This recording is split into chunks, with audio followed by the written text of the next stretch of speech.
Hello and welcome to episode number 10 in the Let's Build Shadowgate series. We're getting ready to wrap up our game here. We have a winning condition, a losing condition. We have 3 screens. And in the last episode, we added the ability for the user to pick up a sword. Now, as it stands right now, it's kind of a crude sword. When you click on the sword simply disappears, and there's no real visual feedback to the user that they've grabbed the sword. So in this episode today, we're going to try and use just some animation techniques so that when the user clicks on the sword, rather than have it simply disappear, we're going to move it to an inventory slot so that both the program itself, through the sword taken variable, and the user know that the sword is in their inventory. Now, it can be a little bit tricky to do this, especially because we're working with billboards, but we're going to find a way to make it work. So let's head over to Alice and get started animating the sword and adding it to the inventory. So here we are looking at the world that we left ourselves with in episode number 9. Now there are going to be some methods over here that I want to work with in this episode. The first one that I want to drag over to my window is mouse tracking. We'll be using mouse tracking to change the logic behind how the sword works, and I'll explain what we're going to do with that when we get there. In addition, I need the sword pickup handler, and that's in the item sword. So I'm going to have this added as well. Now, the first thing we're going to do is change the way the sword is displayed through this mouse tracking method. This switch right here works really well if the sword simply disappears, but we have a couple cases that we have to consider now. We know that if the world game screen is equal to 2 and the sword hasn't been taken, then the sword needs to be showing. But the sword always needs to be showing if it's been taken. The reason is, when the sword is picked up by the user, we're going to move it to this inventory screen. While the sword is in the inventory, it shouldn't matter what game screen we're on, the sword always needs to be showing. Whether they move back to the front of the castle, whether they move to screen 3 and take a look at the Banshee, if they have the sword, they have the sword. So the way we're going to do this is we're going to drag another if block up here, and it's going to be beneath our mouse tracking do together, and above this if statement, we're going to make a quick check. So this switch right here worked really well if the sword was going to disappear. We were either on game screen number 2 and the sword hadn't been taken, or we weren't. What we have to do is add a kind of a secondary check. The secondary check that we need to make is because we now have a new case. If the sword's been picked up by the user, it should always show. If we're at the front of the castle, if we're in the Banshee room, if we're in the hallway, wherever we are, if the sword's been taken, it's in our inventory and it should be showing. If the sword hasn't been taken, then we know it should only be showing on screen number 2. The way we're going to make this check is by dragging a new if block into our mouse tracking method. The first check that I want to make is to see if the sword's been taken. So I'm going to go into my world properties, take the sword taken Boolean value, or a variable here, and check to see if the sword's been taken. If the sword's been taken, then the is showing property of the sword should always be set to true over a duration of 0 seconds. This means if the sword's been taken, there's no other condition that could possibly make it disappear. If the sword's been taken, it's going to display. If the sword hasn't been taken, then we're going to run this if check. So if the sword hasn't been taken, then we'll only display it if it's on screen number 2 and the sword hasn't been taken yet. This little change to our if check will make sure that the sword will come across to different screens with us if it's been taken properly. And we're going to test this out. So let's go to the world properties and watch all of our variables. So just right click, select watch this variable, and then we'll hit play, start our game, and we can see the sword taken is false, and the sword is not showing on the screen. We open the door, the variables are adjusting as they should. We enter the room, and now we're on screen number 2, and the sword has not been taken. Therefore, it's showing right here. If I move to the next room without clicking on the sword, I can see the sword disappears. This is where it would have been. If I restart, however, with the change to our code, if I click on the sword now, sword taken changes to true, but the sword no longer disappears. That's because we've adjusted it so that if the sword taken value is set to true, it will always be set to on. Now, if we open the door and head into the Banshee room, see the sword comes with us. That little adjustment to our code just makes sure that the sword is always showing if it's been taken. Of course, it's a little bit unrealistic for the sword just to stay in the center of the screen, so now we're going to head over to our sword pickup method, and we're going to add some code so that when the user clicks on the sword, it moves up into this first inventory slot. Now this can prove to be a little bit tricky. There's been times where I've spent 15 to 20 minutes trying to tweak an item movement to move it to an inventory slot. So we're kind of going to cheat a little bit, and we're going to use a trick that will make it a little bit easier. If you highlight your sword item, even though it's invisible, let's make this window a little bit bigger, you can see that you have this green line and this red line. That represents where Alice believes the center of your object is. In the case of our sword billboard, the tip of the sword is considered to be the center of the object. What we're going to do is add an invisible placeholder object to move the sword to. So if you click on your Add Objects button, the object that I'm going to use is in the Shapes gallery, and I'm going to be using this low-res sphere. Now, in theory, you could use any object in the Alice gallery because it's going to be invisible the entire game and no one's ever going to see it. The only person that knows it's there is you as the programmer. But I like the sphere because the sphere has a pretty obvious center point.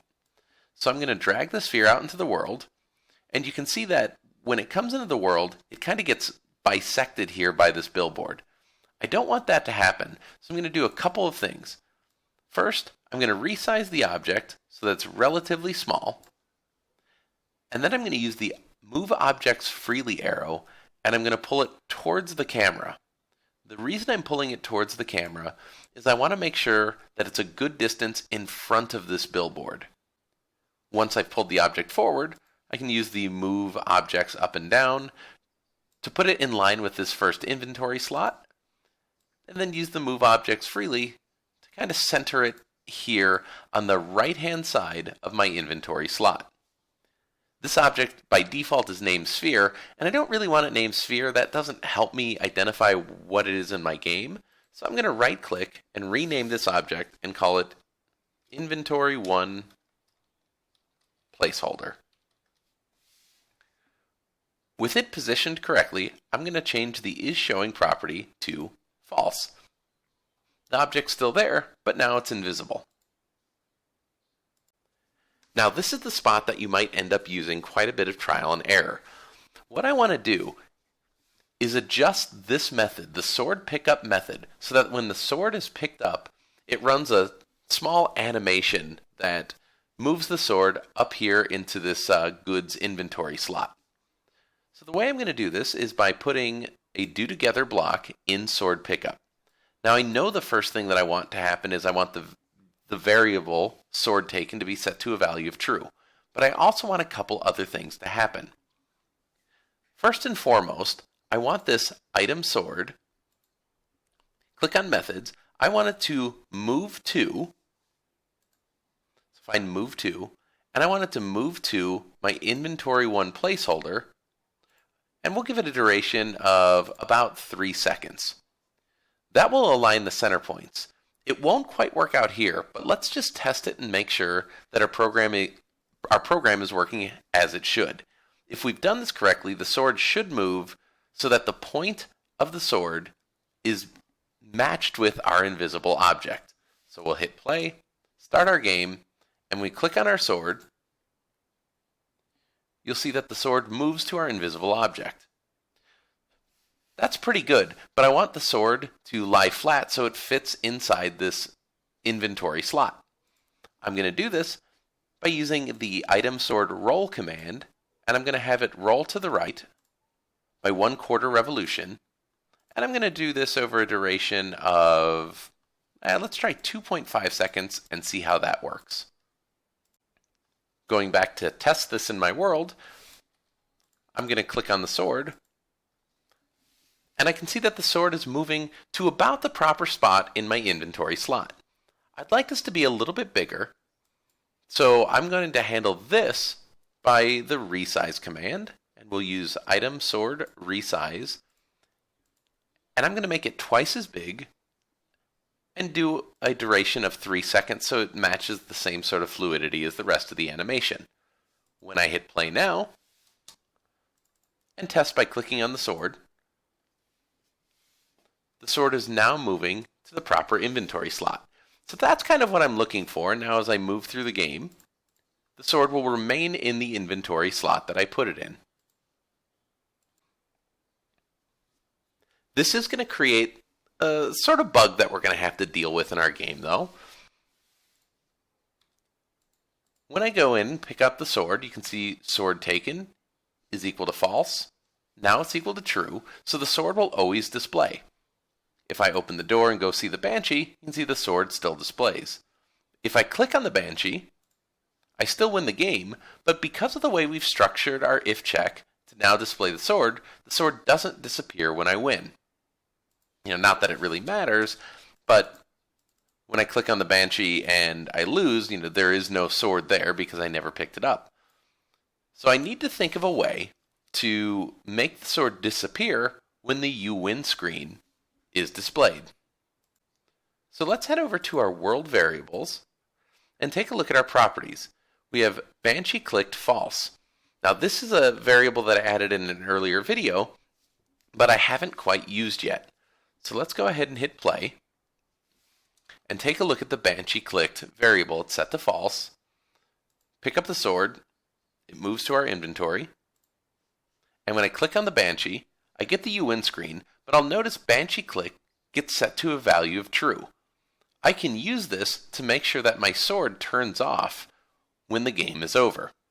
So with that, let's head back to our mouse tracking method to make sure that the sword turns off at the appropriate time. The way we're going to do this is just with another quick embedded if statement. The biggest priority we have is that if the game is over, the sword should not be displaying. So if Banshee's been clicked, then we know that this sword, the item sword, is showing property should be set to false over a duration of 0 seconds.